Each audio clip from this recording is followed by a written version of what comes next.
Okay, we go to the flop. We had a pretty dry flop. 6-6-9, no flush draws. And this first player checks, and the first thing I want to mention about my thought process is this player is not going to factor into my decision making at all. He's got less than a pot sized bet left in front of him, and I'm so far ahead of his range, just in general, that any C bet or anything I do, he's really not going to factor in. If his money goes in, that's fine, but if it doesn't, that's fine. But it's really not going to factor into my decision making at all because I'm so deep with this other player here that, and I'm so far ahead of his range in general that I don't even really need to think about this money in front of him. So I'm gonna go ahead and make my standard C bet just like I would with anything on this flop, which is usually about 2/3 pot on a board this dry, like a paired board after I've three bet, and the same size I'd bet with my air, with aces, with six, with my whole range. So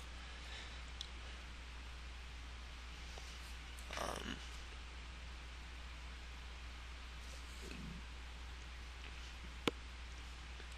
you always need to be kind of betting the same sizes and the same scenarios. Otherwise, players even at the lower stakes these days are good enough to notice if you bet like one size with your air and one size with your big hands in pots like this. They definitely start picking up on it. So you need to make sure you balance it with your whole range. Okay, and July Rocket quickly raises me to 44, and there's this is a really interesting spot for a couple reasons. First of all, we're so deep. We're like 300 big blinds deep, which is really deep, at any table at any time. And being that deep, I would normally just fold this hand without a second thought. Just kings on a board like this, being this deep, because even if I suspect, you know, my opponent might be trying to make a play or he might be bluffing, you still can't ship 300 big blinds in most of the time in a spot like this, just based on a little bit of suspicion. However, I start thinking about how this player's been coming after me a little bit, and I can already tell based on some of the things he did in the first part of the video that he's trying to make things happen. He's aggressive, and I'm already getting under his skin a little bit. And I start thinking about the sizing of his raise and how fast he did it. And we'll talk about the speed with which he raised first. A long time ago, Mike Carroll wrote a book, and it was like for a long time it was like like the Bible for poker tells. And the one concept that went through the entire book was that most players always try to act weak when they're strong and act strong when they're weak. So a lot of players at low stakes, they'll do something real fast when they're trying to look strong, like putting a raise real fast when they're bluffing or semi-bluffing or something. So a lot of times players at these stakes, when you get into kind of like a weird, tricky spot like this, and they do something really fast, a lot of times they're weak. Now, that being said, some players just get excited and raise or put in a big bet in certain spots. They're like real inexperienced players, and when you get a little bit higher stakes, sometimes players are smart enough to do it as a reverse tell. But I don't think any of those things are the case right here. I think I think it indicates more to me that he's trying to look strong, and then also, like I said, his sizing I think is it's indicating weakness to me also, specifically the fact that the amount he raised is just a little bit more than a min raise. A min raise would have been 36.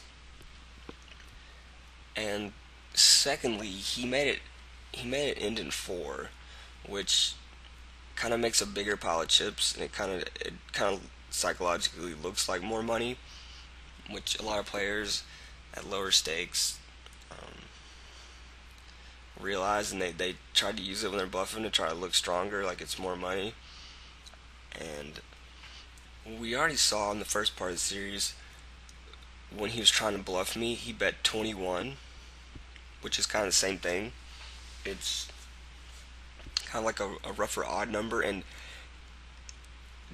then in that case it also wasn't very much in relation to the pot, which is the same thing here. It's just a little bit more than min raise, so it's not very much in relation to the pot. And then he also tried to make it kind of like end in like an uneven kind of weird number like this. So that, along with the timing and just everything I know about this player, how aggressive his stats are, the fact that I think he's kind of getting fed up with me right now, all of this strongly indicates to me that he's bluffing. And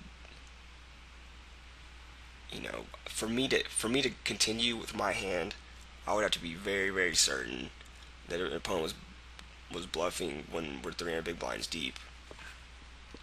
But in this case, I feel so strongly about it, not just because of his stats, our history, the sizing, and the timing. It's four different things that are indicating to me that he's most likely bluffing here.